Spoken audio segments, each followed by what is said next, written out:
ये बताइए इनकी गलतफहमी दूर क्यों नहीं हो रही है? अभी गाजा समिट के लिए गए थे शर्म शेख, इन्होंने मोदी जी को बुलाया, नहीं गए। इससे पहले जब G20 में शामिल होने के लिए, G7 में शामिल होने के लिए कनाडा गए थे, उस समय भी इन्होंने कहा कि वॉशिंगटन होते हुए निकल जाइए आप। मोदी जी नहीं गए। तो इनकी समझ में नहीं आ रहा है कि मोदी जी आपसे सख्त नाराज है, आपकी बयानबाजी से नाराज है। और गाजा समिट में फिर इन्होंने गलत बयानी की। इन्होंने कहा कि मुझे पूरा यकीन है कि अब भारत और पाकिस्तान आपस में नहीं भिड़ेंगे, शांति से रहेंगे।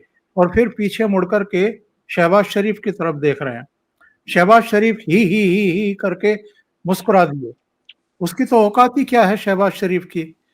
वो जाकर के वहाँ इस्लामाबाद में उसको मुनीर की चिलम भरनी है, इसीलिए वो जिंदा है। नहीं तो उसको भी उठा करके वो कभी का जो है इमरान खान की सेना वहाँ जिस तरीके से काम करती है उसी तरह कर सकती है। दूसरे, इन्होंने वॉशिंगटन में कहा कि साहब भारत जो है वो अब रूस से ईंधन नहीं खरीदेगा। सर्जियो गौर ने जो है मुझे बताया है कि मोदी जी आपको बहुत प्यार करते हैं। मतलब या तो कोई आदमी बिल्कुल एकदम बुद्धि से पैदल हो जो इस तरह की बात करेगा, क्योंकि मोदी जी लगातार बहुत टफ संकेत दे रहे हैं इनको, बता रहे हैं कि भाई आप जो हरकतें कर रहे हैं, हम जो एक कूटनीतिक हमारी कल्चर है उसके तहत विरोध व्यक्त कर रहे हैं। आपके हार्ड से हार्ड बयान, गैर जिम्मेदार बयानों के बावजूद मैं चुप हूं। और अभी मैं किसी का पढ़ रहा था, किसी ने कहा है कि ट्रंप की रोज रोज की बकबक, इनके सलाहकारों की बकबक और मोदी जी की खामोशी, मोदी जी की कूटनीति इन पर कहीं ज्यादा भारी पड़ रही है। इसके बावजूद ये समझने को तैयार नहीं है। ये बड़ा लज्जाविहीन सोसाइटी है। आप इसको कभी भी, हम लोग को भारतीयों को कभी कभी हमको इवेलुएट करते हैं हमारी वैल्यूज से। हमारी वैल्यूज अलग है। जो वो हमको, हमारा दर्द अलग होता है क्योंकि हम देख रहे हैं कि वो झूठ बोल रहा है, मालूम है झूठ बोल रहा है। जब वो बोलता है कि माय फ्रेंड मोदी, क्या मोदी जी उसको ऐसे ले लेंगे माय फ्रेंड? मोदी जी उसको डिलीट करके बाहर फेंक देंगे। बट मोदी जी रिप्लाई जरूर करेंगे माय फ्रेंड ट्रम्प, क्योंकि वही शिष्टाचार है। लेकिन दोनों साइड से देखिए, भारत तो रिएक्ट कर रहा है। ये इनको, ये न्यूयॉर्कर एटीट्यूड है।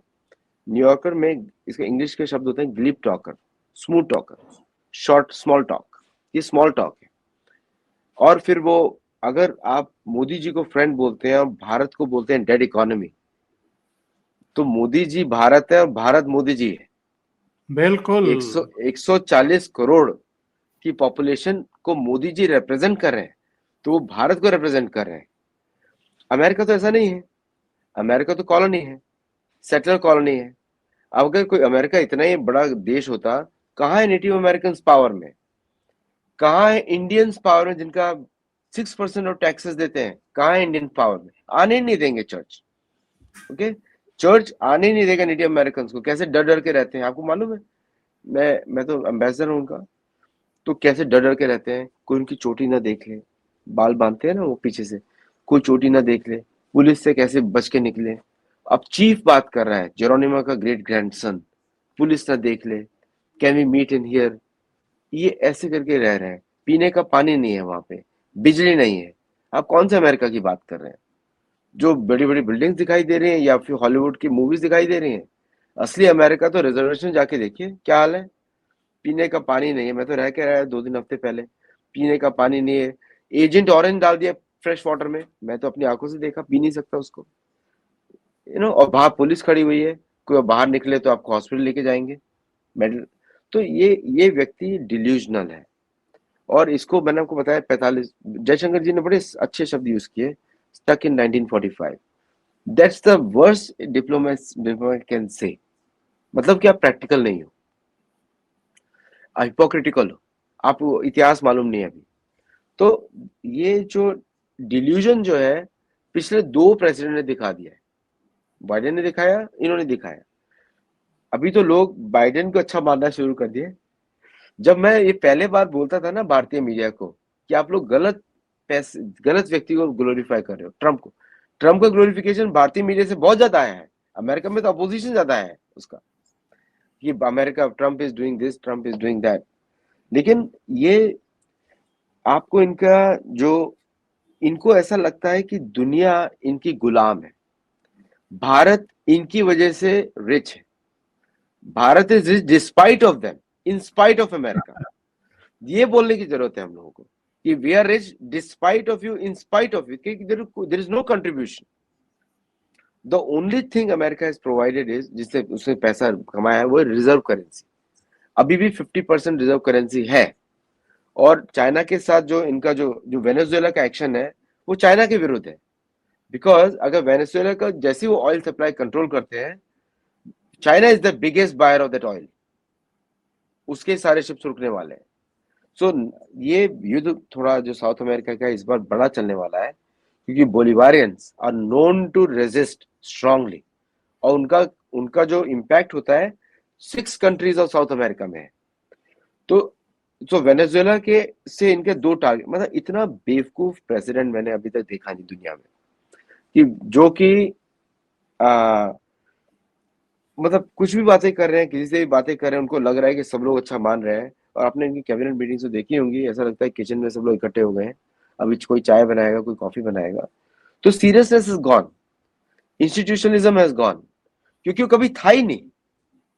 अगर होता, हमने इनको ठीक से पढ़ा नहीं। मैं तो अभी नॉर्मन डेविस की पुस्तकें पढ़ रहा था, मैं सब बहुत पुस्तकें मैंने देखी इनकी। सीरियसनेस कभी था ही नहीं। डिक्लेरेशन ऑफ इंडिपेंडेंस की कोई क्वेश्चन कर सकता है। The only sane president they had was John Adams, which was second one, और वो उपनिषदों का पढ़ा ज्ञाता थे, वो संस्कृतिस्ट थे। तो उसके अलावा तो कोई सीरियस प्रेसिडेंट आज तक मुझे दिखा नहीं यहाँ पे। आप कोई एंड्रू जैक्सन की बात करें तो कितनी हत्याएं की उन्होंने।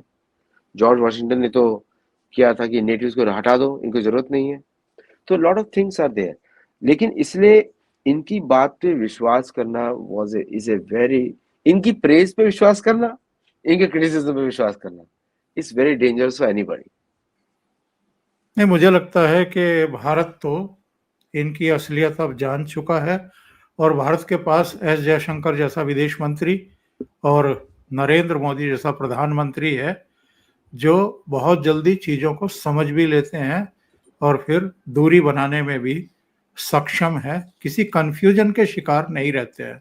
तो मुझे नहीं लगता कि इनका कार्यकाल पूरा होने तक अब ये नरेंद्र मोदी के वैसे मित्र बन पाएंगे जैसे पहले कार्यकाल में थे। एक्चुअली क्या था, मैं इनके हाउडी मोदी इवेंट में भी था। मैं, मोदी जी इनको तभी भाप गए थे। रिमेम्बर वन थिंग, कि जब वो उसके राउंड्स ले रहे थे और नीचे जब आके बैठते हैं वो, तो मोदी जी ने बोला माय फ्रेंड ट्रम्प, और उन्होंने वहां पे थोड़ी देर रुक गए, फिर वो बोलते हैं may be good for India.